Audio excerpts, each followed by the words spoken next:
Salut famille, aujourd'hui nous allons voir 3 secrets pour devenir meilleur attaquant comme Cristiano Ronaldo comme Messi. N'oubliez pas à s'abonner à la page et de nous laisser une commentaire. C'est parti. 1. Évitez les ballons au sol. C'est une des règles les plus importantes à respecter si vous voulez devenir meilleur attaquant.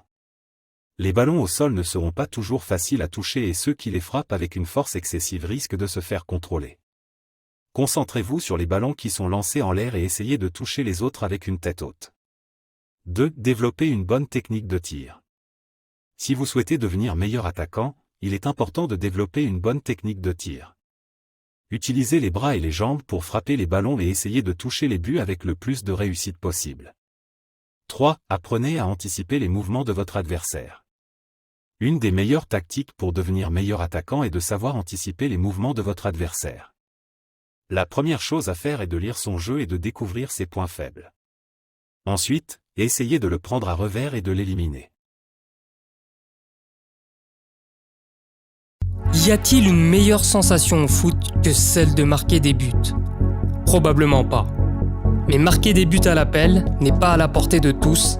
En général, cette mission est confiée aux attaquants. Dans cette vidéo, je vais te donner 3 astuces pour être un meilleur attaquant et un meilleur buteur. Cristiano Ronaldo n'a qu'à bien se tenir.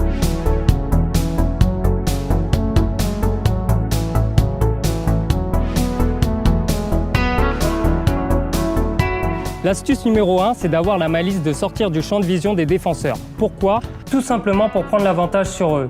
Dans un match de foot, il y a souvent un jeu de chat et la souris entre les attaquants et les défenseurs. Il faut donc être rusé pour l'emporter. Ce que je te conseille, c'est donc de te positionner régulièrement dans le dos des défenseurs, quitte à être en position de hors-jeu de temps en temps. D'ailleurs, Thierry Henry faisait ça très souvent quand il jouait en pointe avec l'équipe de France ou avec Arsenal. Te mettre dans cette position va forcer le défenseur à tourner régulièrement la tête pour voir où tu es, mais en faisant ça, il va perdre de vue le jeu et tu pourras en profiter pour faire des appels contre appels et demander le ballon dans l'espace libre. Le but bien sûr, c'est de ne pas être hors jeu quand tu vas recevoir la balle.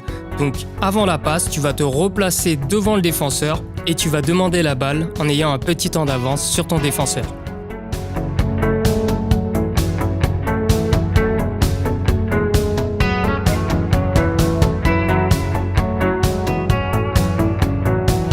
La deuxième astuce concerne une nouvelle fois tes déplacements sur le terrain. Maintenant que tu sais que tu dois sortir du champ de vision des défenseurs, pense aussi à varier tes appels de balles pour tromper leur vigilance. Plus tu feras les mêmes appels, plus tu seras prévisible. Le but pour toi, c'est donc de varier entre les appels dans la profondeur et les appels dans les pieds, quitte parfois à dézoner. Et pense aussi à varier tes courses. Parfois tu feras une course rectiligne entre les 2 défenseurs centraux, mais parfois tu feras une course en diagonale entre le latéral et le central. Dans la surface de réparation, tu peux aussi jouer sur des fausses pistes en accélérant vers les 6 mètres pour emmener ton défenseur avant de décélérer et attendre le ballon au point de pénalty pour être seul au moment de frapper. Ça peut aussi être l'inverse, tu peux attendre au point de pénalty avant de te projeter dans les 6 mètres. En variant tes appels de balles, tu vas épuiser autant physiquement que mentalement les défenseurs qui ne sauront plus où tu es et où tu vas aller sur le terrain.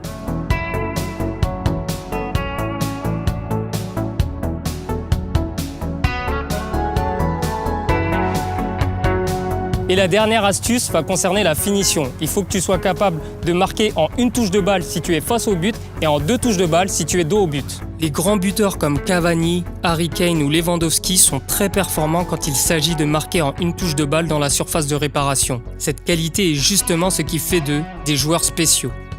Si tu joues attaquant, je te conseille donc de t'entraîner en 1 touche de balle, donc avec un centre qui va venir ici et tu vas la reprendre directement.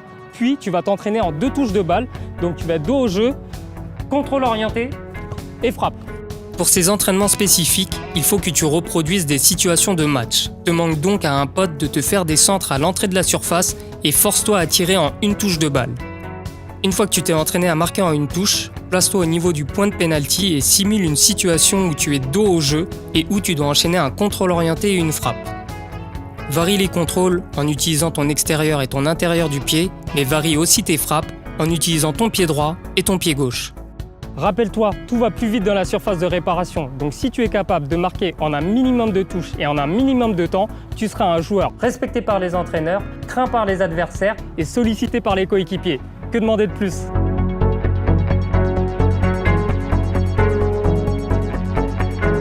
C'est la fin de cette vidéo. Dis-moi en commentaire ce que tu penses de ces 3 astuces et si tu veux commander les tenues que je porte, tu peux aller sur le site d'Unisport. Et si tu veux continuer de t'améliorer, abonne-toi à la chaîne et active les notifications. Moi, je te donne rendez-vous bientôt pour une nouvelle vidéo sur Unisport.